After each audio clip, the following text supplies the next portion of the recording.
Hello to all of our attendees who are just coming in. We are delighted to have you here. We are just going to allow the Zoom webinar system to open up to allow all of our attendees to join us. Hello again and welcome to all of our new attendees. We are so excited that you are here to join us. We will begin the content of our webinar in just a minute. Hello again and welcome to all of our attendees. We are so excited that you are here. We are over on this side watching this webinar open up and seeing everyone as they are logging in. So we're just giving 1 extra minute for everyone to get that login squared away. Hello again and welcome. Thank you everybody for joining us.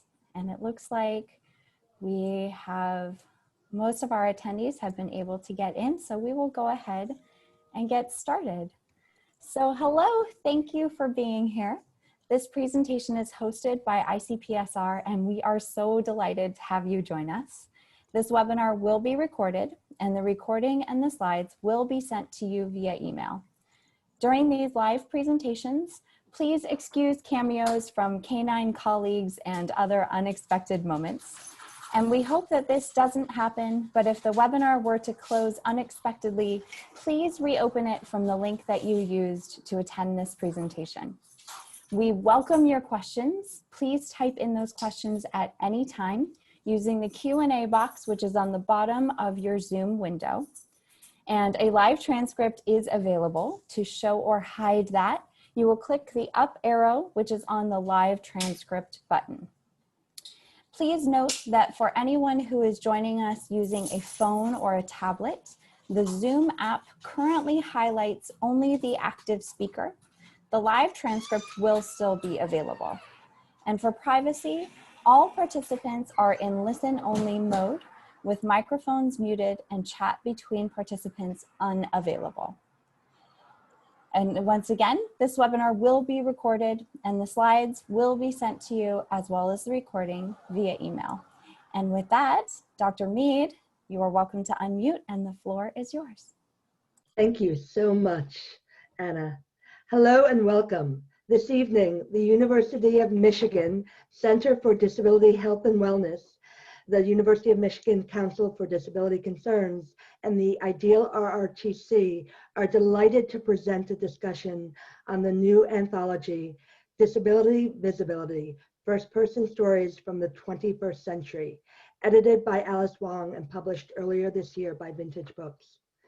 This rich and thought-provoking anthology was developed to commemorate the 30th anniversary of the Americans with Disabilities Act by weaving together existing published works, including blog posts, eulogies, and congressional testimonies, with a few original pieces thrown in. It showcases the complexities of the disabled experience and the rich diversity among people with disabilities, while at the same time highlighting the similarities that exist, particularly the awful similarities resulting from ableism that questions and challenges basic rights for disabled people and works to ignore their existence. Through Ms. Wong's skillful curation, the anthology unapologetically confronts and challenges the reader to recognize the disabled experience as one that is not less, as lives that are not broken or inspirational, but something else, something beautiful and complex, and to understand that we as a society must listen for and invite these voices to be part of our national conversation. More importantly, it and the larger project that it grew from creates a bond of community and identity that reflects, recognizes, and affirms people with disabilities. Tonight, we will be talking with Ms. Wong and Dr. Ellen Samuels, who contributed the essay, 6 Ways of Looking at Crip Time. Alice Wong is a disabled activist, media maker, and consultant based in San Francisco. She is founder and director of the Disability Visibility Project, and an online community dedicated to creating, sharing, and amplifying disability media and culture. You can find her on Twitter at sfdirewolf. Ellen Samuels is an associate professor of gender and women's studies and English at the University of Wisconsin at Madison, where she helped to found the UW Disability Studies Initiative. Her books include Fantasies of Identification, Disability, Gender, Race by NYU Press, and a forthcoming poetry collection, Hypermobilities by Operating Systems. She has received the Catherine Stimpson Prize for Outstanding Feminist Scholarship and 2 Lambda Literary Awards. I am Dr. Michelle Mead, Director of the Ideal RRTC and co-director of the University of Michigan Center for Disability Health and Wellness. I will serve as your host tonight. I'll prepared questions for our panelists.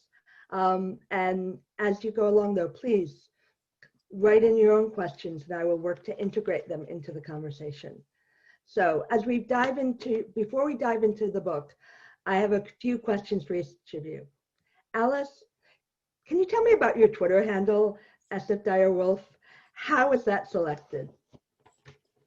Thank you, Michelle, and everyone for having both Ellen and I speak with you all today. It's such a pleasure and an honor for all of us to gather together in this space. Is such strange and surreal times. So I feel very lucky to be here with you all.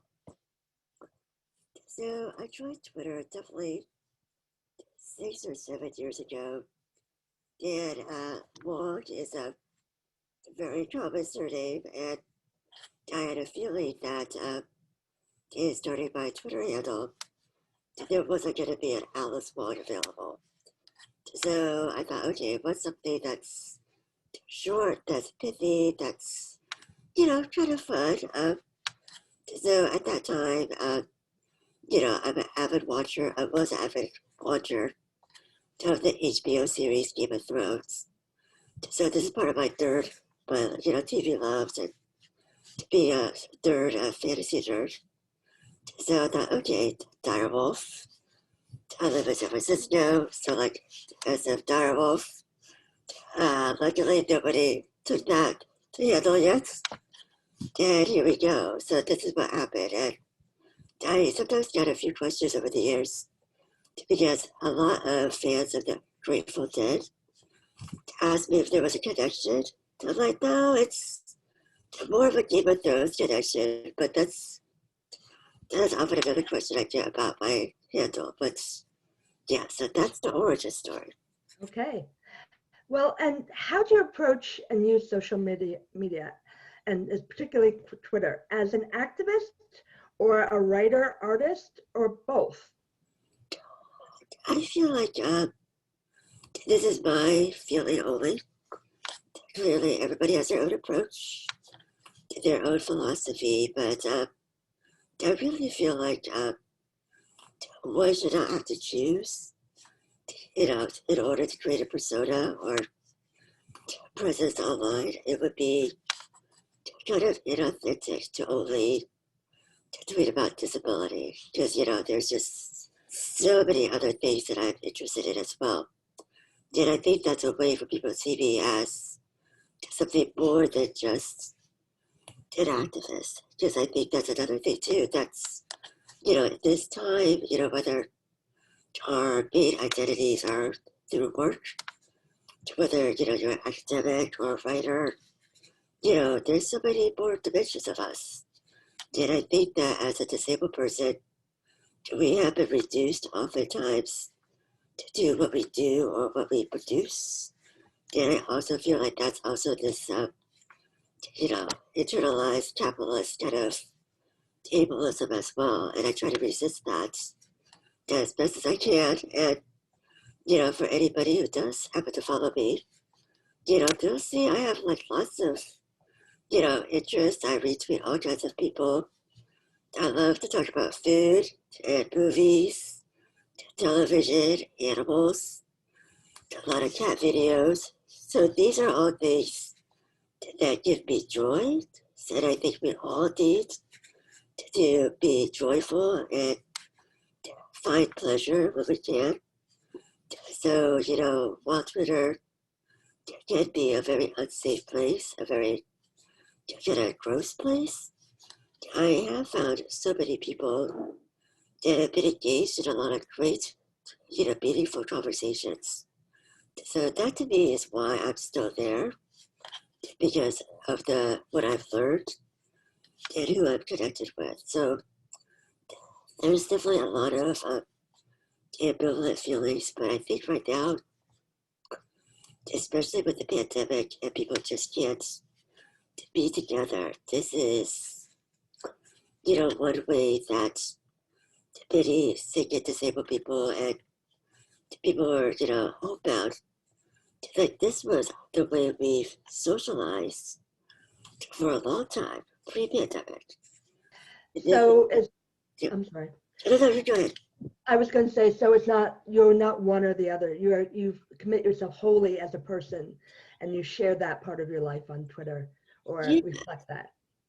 Yeah, I think that's my approach. And I know some people do have anxiety on what they ought to be doing. And I find that to be like, part of the BS, right? That's just part of the unfair expectations that when you do become, quote unquote, known, I tweet to please myself. I don't tweet for other people, to be honest. Like, this is just, take me as I am. I don't care how many retweets I get. This is just me. And I think I try to provide some insights. Like if I don't have to comment on everything. Like, that's not, like, people don't need my hot takes. I do share things that I find interesting, and I think that brings value. It does. That's me. That's just me. Ellen, can you tell us a little bit about your background and the placement of disability studies in academia?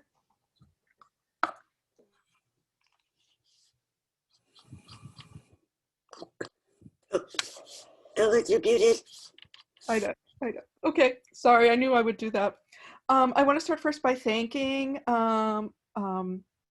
Michelle and everyone for hosting, and Alice so much for including me in her amazing anthology, Disability Visibility.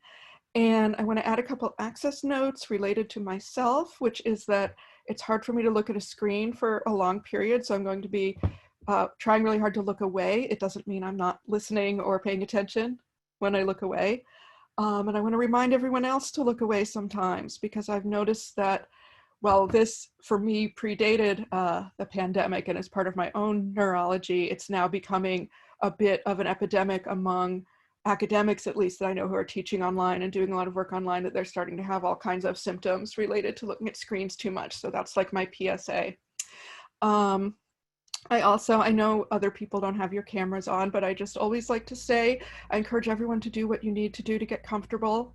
I tend to shift around a lot and move around a lot. So even though I really carefully curated my background, I might end up moving.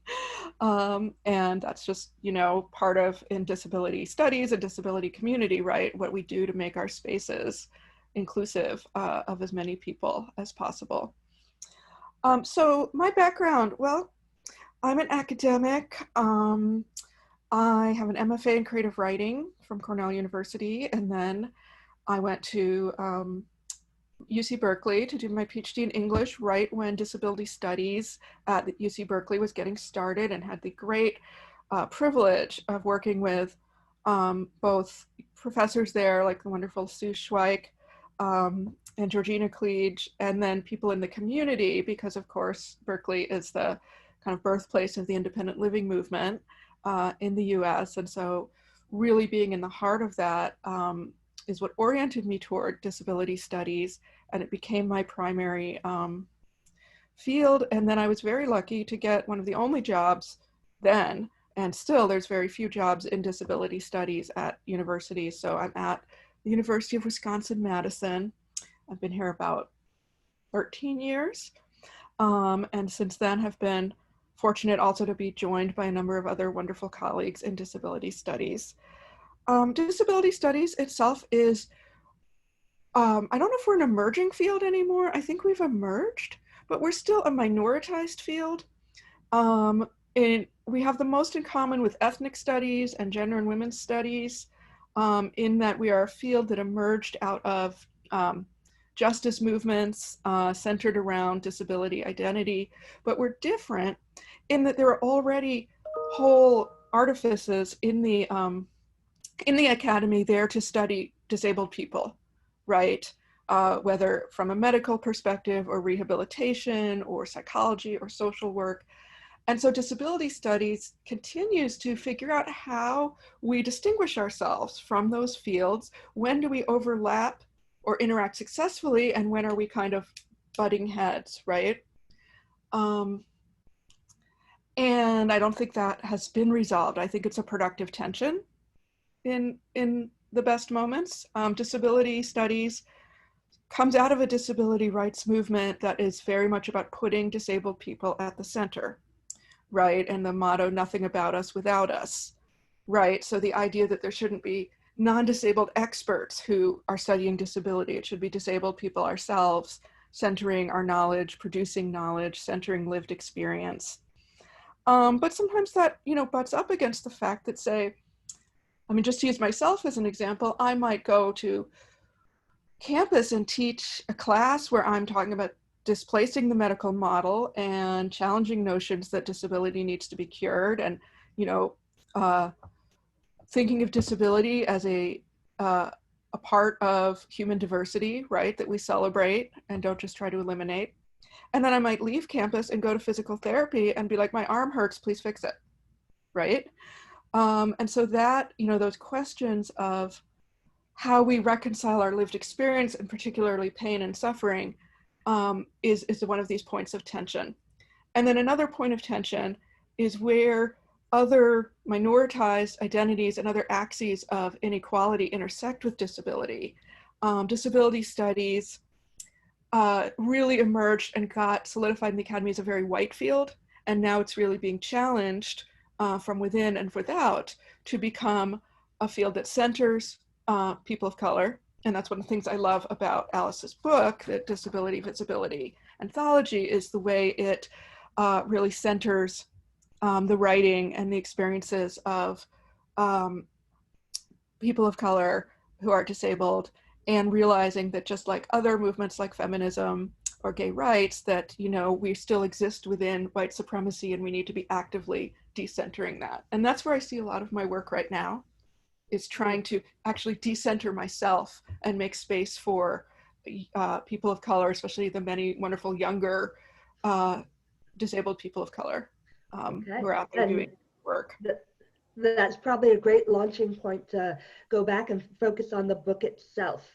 It has been called, it's gotten rave reviews. It's been called an exemplary collection, this month's required reading by Ms. Magazine, ultra impressive by Showland, diverse and poignant by Columbia Journal, while the Chicago Tribune said, disability rights activist Alice Wong brings tough conversations to the forefront of society with this anthology. It sheds light on the experience of life as an individual with disabilities, as told by none other than the authors with these lived experiences. It is an eye-opening collection that readers will revisit time and again. So, Alice, the book is divided thematically. How did you come up with this decision to delineate these sections? Yeah, I think that was one of the biggest challenges as an editor, because how you frame the book says a lot about how you want the reader to think about it. And it also reflects my own intentions behind the book. So, for me, these 37 amazing contributors are all really different. Like there aren't ways to break it down by subject, because I don't have 6 essays on relationships. I don't have, 5 essays on work. I didn't want to reduce these essays by subjects. I felt like these are also so diverse to the way they told their stories, to the way they wrote their stories, and about what they cared about. Because it's not just about single subjects, single issues. These are so overlapping, and there are connections between different ones. And there are so many different ways to organize it. But I thought, okay, so just for the audience to know that, I went to grad school. I have training in sociology, and shout out to qualitative methods. I love qualitative data. Shout out to coding. So my experience in terms of coding data, coding qualitative data in particular, really served me well as an editor, because I thought, what are some of the larger themes, and I thought, it's not neat and perfect, but, I thought, what about phases, like, being, becoming, doing, and connecting. And I thought, for a lot of these pieces, they could go into like multiple of these kind of categories, but I thought this is kind of a great way to have a flow, when you think about like from an individual kind of perspective level, and then move gradually to a more community-based level. So very clearly, being is often, kind of the essays that are really about just the lived kind of singular experience. And then we move on to like people who are transitioning, people who are evolving into something different, or, as part of the journey. And then doing is kind of the area where there's a lot of stories about people just talking about their work, their lives, their passions. And I think for me, connecting is really the way I wanted to end the book, because, again, it's about these interconnections through time and space, that's, we don't exist as these individual examples, that we're just part of a larger movement, part of a larger culture and history. So that was the thinking behind the organization. So how did you select either the essays or the authors? I know the essays come from over about a period of 20 years. What was your process? Yeah, thank you for asking. So, early on, I thought, what are the pieces that I think are really what we need to hear more about? What are some of the essential, if this is a mixtape, because I'm a person in the 80s, what is the mixtape that I would want to share with the world that really shows, what I think is really stories that need to be heard and told and shared. That to me is really important. And I think, a lot of it is going to be about disability justice. It's about social justice. It's about liberation, and I think you can tell by the content, the kind of things that, I value and I center up. So, I think in the introduction, if anybody's gets a chance to read it, they'll know that, I'm basically, a fan. I follow people. I bookmarked so many articles. I've read so many things that, some are mediocre, some are like, meh, but every once in a while there's a gem that I'm just so enthusiastic about. And I think these are the gems, these are the gems that are my gems. And I don't think that, I wouldn't assume that everybody loves it to the nth degree that I love it, but that's okay. This is just, one offering out of so many other works out there. There have been other anthologies by deaf and disabled people. There's all kinds of work out there, but this is kind of a reflection of the here and now. And I did have a longer list, but I think almost the constraint of an anthology in terms of the word count, it was a wonderful exercise to really, hold down the essentials. And I think I'm very happy with all 37 because I think it's a really, there's such nuance, there's such a wide range of perspectives. That makes me happy because hopefully there's something for everyone. At least maybe one piece that resonates with somebody. And I do think that's the other thing I did because of clearly, this is one book. It's not encyclopedic. This is not meant to be, a 101 or an A to Z. But in the back, there is a section with additional readings and resources because I really do want this book to be just the beginning and to really encourage people to read more and to discover more. So there is a reading list in the back that has people that I wasn't able to, include, but I really do want to encourage people to get excited and to be curious. So we do have a question about if there was a particular story that really resonated with you today. Well, I guess if I could just answer this in a tricky way, there just will be three stories. I would say that the first one comes to mind is the statement by the Harriet Tubman Collective. This is a statement by a group of Black disabled people published in 2016 during the emergence of the Black Lives Matter movement. And I feel like this piece is as necessary today as it will be in the future.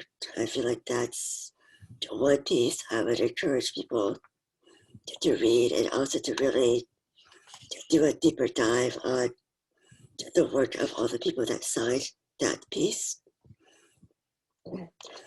I think the other piece that I would recommend is something I was very intentional in placing first in the book, and that's a piece by Harriet McBride Johnson.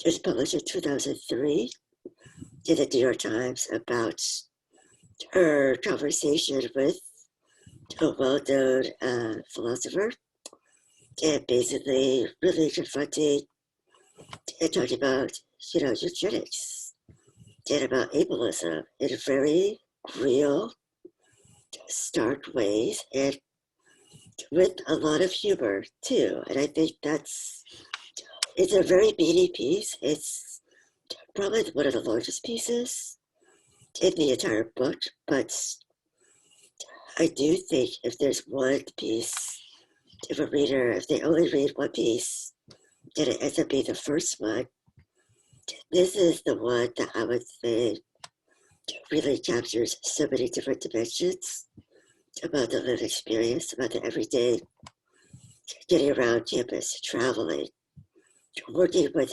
personal attendants, but also wrestling with these very large forces that basically say, you don't deserve to live in this world. It is a very heavy piece. It's a punch in the gut. I mean, it was, when I read it for the first time, I clearly remember feeling transformed by it. And, it just meant a lot to me as a disabled person to read this piece by Harriet. And, I do hope that people kind of take away, something from it. I think it's really important for, especially if you're not disabled, to read that piece. I guess the third piece is like the very end. I bookended these pieces on purpose. Harriet's first, but also a piece by S.E. Smith, which also has parallels with Ellen's. So S.E. Smith writes about Crip space, and the magic and the joy and beauty of a bunch of disabled people together in a space and what that means. And I think that to me was my kind of happy ending. The way I want to leave people feeling uplifted, hopeful, and kind of bathed in joy. And I think that to me was a really, hopefully lovely way to end the book if a person reads from beginning to end. Not that I'm assuming they would, but so I think those are the three pieces. Harriet Tubman Collective, the piece by Harriet McBride Johnson, and the piece by Essie Smith. Wonderful, thank you. Ellen, do you want to share a part of your essay, 6 Ways of Looking at Crip Time, and then talk a little bit about what led you to write about the topic? Absolutely, thank you. I just want to note that while Alice was talking about those 3 wonderful pieces, I just wrote their names into the chat if people want to follow up on that.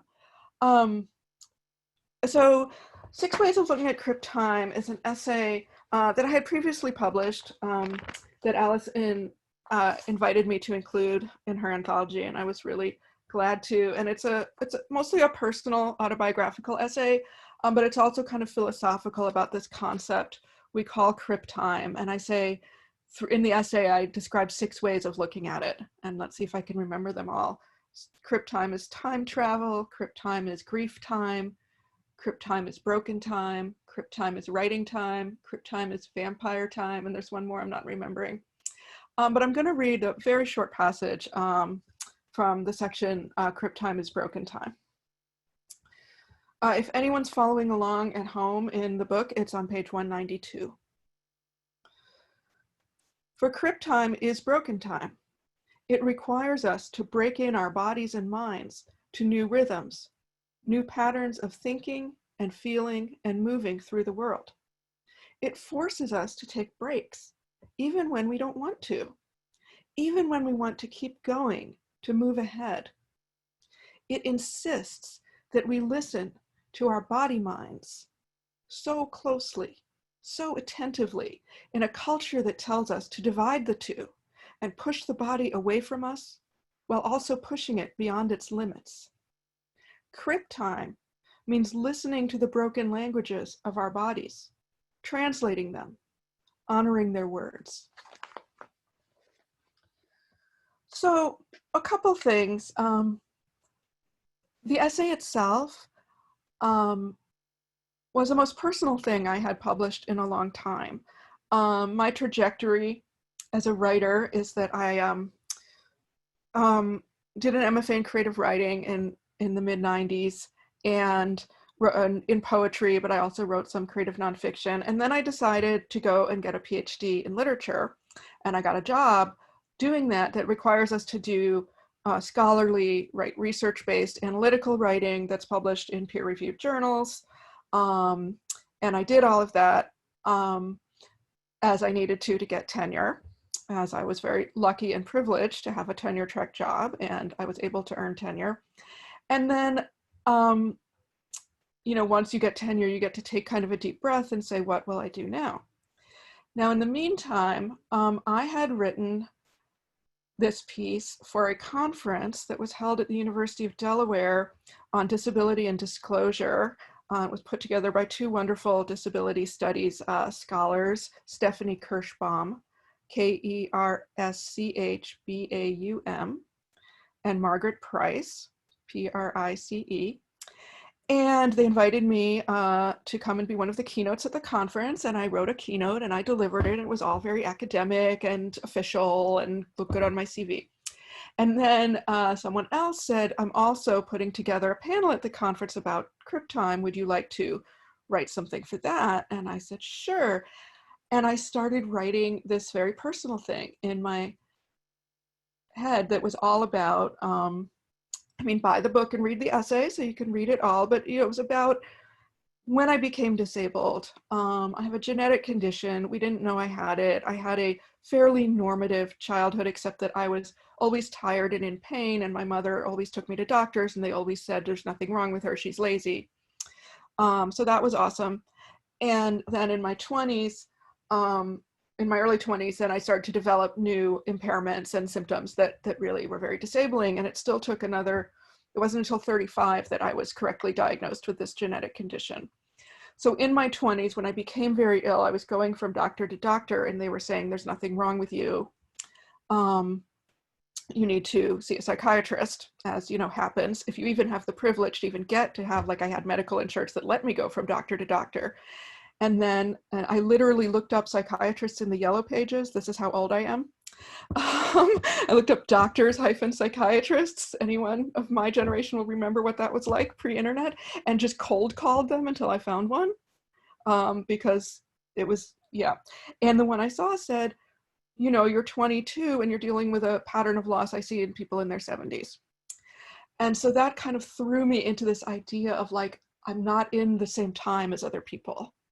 My body functions like an elderly person. I'm always, being told wonderful things at the doctor, like, your esophagus is like an 85-year-old's esophagus. And I'm like, thank you. At the same time, my condition, Ehlers-Danlos syndrome, makes you look very, very young. So even into my 40s, I would get mistaken for an undergraduate. I famously got carded when celebrating my 40th birthday party, and things like that. So I wanted to write about that personal experience in relation to this concept we have in disability community called Crip time, that in general, we've often tended to celebrate and say, we move on Crip time, we move on a different time, it takes us longer to get places, right? Just physically, it can take us longer to get places because we have to find the accessible entrance, or we have to go all the way around, or we had to wait, 2 hours for paratransit that always comes 2 hours late. Or I was too tired to get out of bed, so I couldn't do this thing, or I'm going to turn this thing in a month late because I was sick. All of that is Crip time. And we talk about how, many people have written very beautifully about how it is to live in that flexible time. But I was like, it's also a site of loss for me. It's also a site of terrible grief and loss. And I was like, how do I write about that without playing into the sort of pity stereotype about disability? So I wrote this piece. I was very nervous. I read it at the conference, and then I just put it away. I think I can't remember, maybe it was 2 or 3 years. And when I finally took it out, I was sort of under pressure, like, you are in the academy, so lovely, like, you're not publishing enough. You need to send more stuff out. And I thought, oh, well, I wrote that, I never published it. And I took it out and I thought, no one's going to publish this. No one wants to read this. No one cares. It's like me, and I'm doing Tai Chi, and, like, who cares about that? So I sent it to the journal Disability Studies Quarterly, which is, the main journal in the United States for disability studies. And they mostly publish academic scholarly articles, but they publish creative writing sometimes. And I thought, I could send it there, like 10 people will read it. They're all my friends. It's fine. And then I'll get it, I can say I got it published. And I sent it, and, they accepted it and they published it. And their journal, which I love, is open access. So you don't have to have a library subscription. You don't have to, go through a paywall. And it came out in 2017. And the response to it has been greater than the response to anything I have written and published in my entire life. And it's something I wrote in the margins of my scholarly life, and in the margins of what I was supposed to be doing. And I mean, I think since it came out until now, and especially because since it came out again in Disability Visibility, I mean, not a week goes by that some stranger doesn't write to me or tweet to me and say, this meant a lot to me, this spoke to me, I needed to hear this today. I mean, not to, like, talk myself up like I'm so great, but, like, that doesn't happen when you publish a research-based article in a scholarly journal. No matter how good a research-based article in a scholarly journal is, it just doesn't happen. And I just, it really made me think, I want to do more of this writing. I get to do more of this writing. I went to my university and I was like, you're going to let me do creative writing again. You're going to make it count toward my, productivity. And so I've been doing more creative writing. I've been writing poetry again and publishing poetry. I have a book of poetry coming out that's all about me and disability. And I guess the last thing I'll say is, for that, I like to tell that story because I just want to encourage everyone who's listening to write what feels like the truest and the most important thing to you right now, and not the thing other people are telling you to write, and not the thing that is supposed to be rewarded. I certainly know I had the constraints. I needed to write the things and publish the things to get tenure, but there's another kind of survival, right? And especially at this moment, there's this writing we need to do for our survival. And I just want to encourage everyone and kind of give you permission to do that writing, because that's what we really need. Yeah. And you were talking about at this time. Can you talk a little, and before we started, you talked a little bit about the construct of time and pandemic time, and how that kind of overlaps or, is heard in your essay. Yeah. So I'm writing an essay about this right now called Pandemic Time. And thinking about, there's been a lot of kind of thought pieces as well as just kind of sad tweets, I guess, about how time has shifted because of the pandemic, right? From the unknowability, right? I mean, I admit I was very naive when this started. I was like 2 weeks, and then I was like 1 month, and then I was like forever. So I went really quickly into that. And, we have seen how the inability to plot a known future has derailed every level of our lives in so many ways. And in some ways that's given freedom. And in a lot of ways that's caused huge anxiety, right? And that's what it's like living with a chronic illness. That's what it's like when you live with an illness that isn't going to kill you, but you're never going to get better, which is what I live with and what so many people do. And so I started to get, I get messages from people who read my work on Crip time, and I, especially maybe about a month or two into the pandemic, I started to get a lot of messages like, I just read your piece on Crip time, and I'm just thinking, are we all living in Crip time now? Is this Crip time? Do you want to come on my podcast and talk about this? And I was like, honestly, no, I'm too sad. And I don't know what to say about it. So I'm trying to write about that now. And one of the things that comes up is that, just like with everything else, it reinforces those of us who are privileged and not privileged in certain ways. The people who, especially for the first few months, were baking sourdough and doing art, or those kinds of things, were not the people defined as essential workers who had to keep going to work, right? Medical personnel, but also grocery store workers and farm workers and, service industry workers who are, disproportionately brown and Black in this country, who are disproportionately not going to have health insurance, and who are disproportionately chronically ill and disabled, but they become invisible because, unlike many of us who write about being chronically ill, they are not white women who middle class with insurance who are able to even access the kind of what we in my academic field would call knowledge power, right? Knowledge-power, to access the knowledge power to even create their identity as someone with a chronic illness.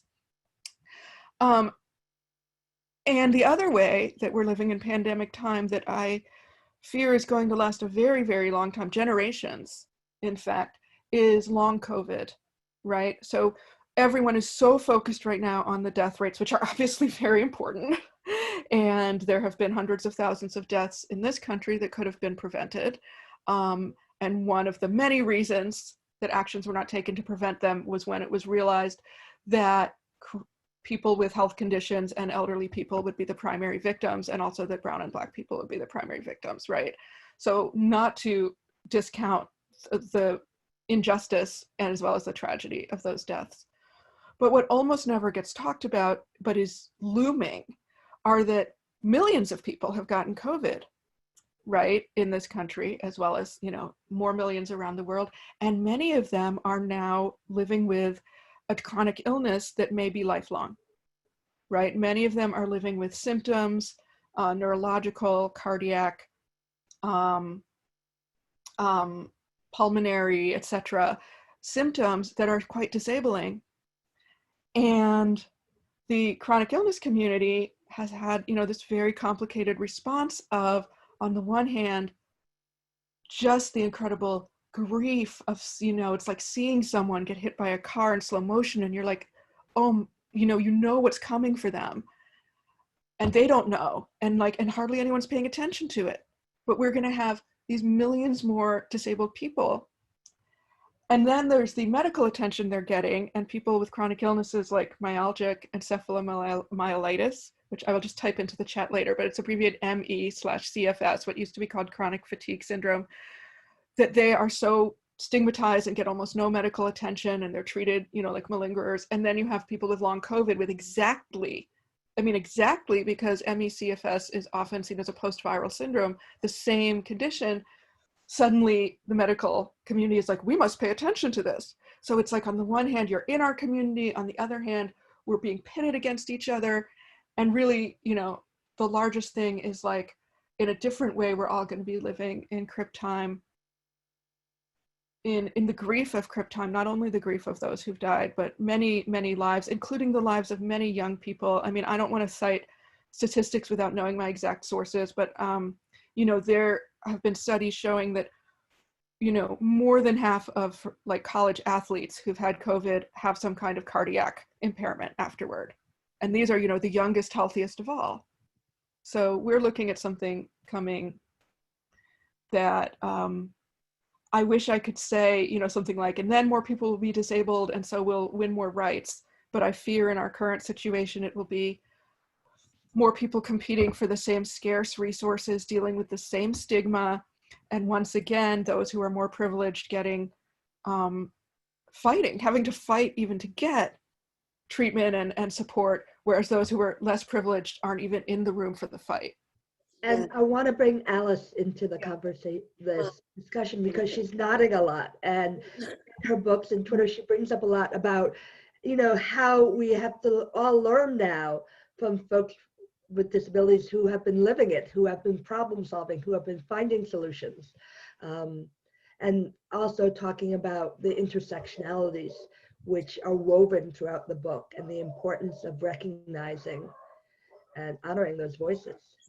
Yeah, thank you so much, Ellen, for touching on all the things, because I was like, yes. I do think that right now, it is really interesting how, just like we're living in Crip time, it's expanding to everybody, but it's also, Crip wisdom that's finally, slowly, maybe, being recognized. And the fact that we have had such ingenuity, such innovation in the way we work, the way we navigate worlds, the way we think about things, that people are steadily maybe becoming more aware.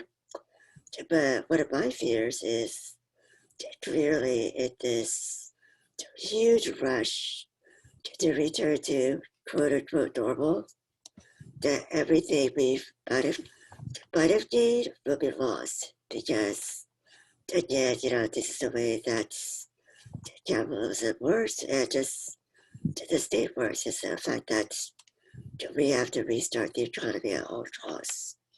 And I think we can also think about the ways that language really matters in terms of who is high risk. What does high risk really mean? Because we've seen how everybody is, impacted by the virus. It's not just those who are the most vulnerable. As you mentioned, Ellen, with so many of these young people, sometimes I wonder, I honestly give some side eye when there's so much more kind of sadness or urgency when you see stories about, oh, this 18-year-old with no pre-existing conditions who was at the peak of life died from COVID. Like, I wonder, like, do we have that same cultural response if a person had 3 pre-existing conditions, or a person might have been 85? You know, the ageism and ableism is super real, and it's not just real in our attitudes, but it's real in the way our states responded, right? And we can see the way healthcare is been rationed, the triage guidelines. They've explicitly said people like us don't count. People like us are not worthy of the same level of treatment. Maybe you get like comfort care, but maybe that's it, because that's all we can do for you, because we don't have enough. And I think this conversation about scarcity is very real, and the fact that our disability / chronically ill community is going to grow exponentially. I think this is another opportunity, but it's also a real concern too, right? Because will we be seen as this larger, broader community, or will it be divided by based on like diagnosis? You know, again, this is, we see time and time again with patient advocacy, there has been ways that different groups by diagnosis had to fight for the same problems. And this battle is often by design, right, to put us against each other. So the ableism that is so prevalent and so visible within these essays is playing out in very guidelines, in the very organization of responses. Yeah, it's really woven into the fabric of, it's really woven into the fabric of our life. And I think, you know, I really also had to laugh because with this pandemic broke, that some people were suddenly realizing that medical racism was a thing. Like, I'm just like, oh, now, like, people get it. I found that's just so sad in a lot of ways, that people are astounded by the statistics about Indigenous, Black, and Brown people, how they were disproportionately impacted. That, I mean, this is a genocide, if you think about it. And, you know, I also think a lot about the gaslighting that many people with chronic illnesses and the medical trauma that has occurred for decades, if not centuries. You know, the gaslighting is something that I think there's a lot of wisdom and experience that chronically ill people can share with the new long haulers. You know, that the fact that this is real, you know, trust your body, trust your instincts, because this is what's happened. This is the way systems are designed. And I feel like that's another source of, you know, hopeful potential, to the fact that we can provide care and support for one another, that you're not the first generation to have gone through this. And I think a lot about, you know, so much of the wisdom and, frankly, you know, lives that shouldn't have been lost from HIV and AIDS, and how we don't learn from our past, and all of the deaths that could have been prevented. I think a lot about that and about this time right now, and the direction, the lack of leadership, frankly, by our state, and the fact that so many people did not need to die. And that, to me, I think similar to your writing, Ellen, I can't wait till your piece comes out about Crip time, but, you know, I'm also wrestling with this particular moment, this election that's coming up, what's at stake, and what drives us, right, as writers and as activists and as creative people. Like, how do we beat this moment? And so we have only a few minutes left with this thought of how do we beat this moment? How do we push? How do we create the future that we all need to see? Move past the vigilance, you know, the toxic, the current environment. What are your thoughts about learning from experience? Yours, the folks, the authors, our history. Well, you want to go first, and then I'll just throw in my thought. I'll try to speak quickly, but not too quickly for the interpreters. I think that disability justice moves us forward, and I encourage everyone to buy Disability Visibility or take it out from a library and read it. Because there's so much of what disability justice is in there. Disability justice centers disabled people of color, disabled Black, Brown, Indigenous, Asian people. It centers queer and trans people. It refuses the capitalist logics that devalue some lives and value others and give them value accordingly. And so I'd like to I'd like to speak directly to a community I'm a part of, which is white women. There's a lot of us, and we've been really mad about what's been happening politically in the last few years with good reason. And we've been out there and we've been fighting and we've been doing a lot. And I want to call on all my fellow white women, if we win this election, and not to stop fighting and to keep fighting and to fight for Black women who are, if there's any one community that will mean that the Democrats win this election, it will be Black women. To fight for every time we talk about disability, center disabled people of color. Every time we talk about chronic illness, center chronically ill people of color. Use the privilege that we have as white women to make those conversations happen, because white women have a long history of attaching ourselves to intersectional social justice movements. And then when we get the vote or we get, equal pay or whatever, then we're like, I'm good, I'm out of here, I got mine. So I just want to, call in, as we say, call in my fellow white women to do that work.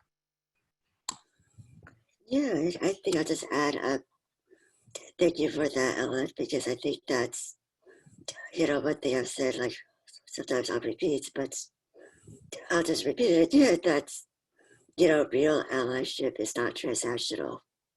Allyship means doing something because you believe in it, that you're not going to get the cookies, you're not doing it for the praise, you're not there to get anything out of it. And that's what real allyship, or really co-conspiratorship, really means. It means doing the work. It means doing the homework. It means giving up something of yourself.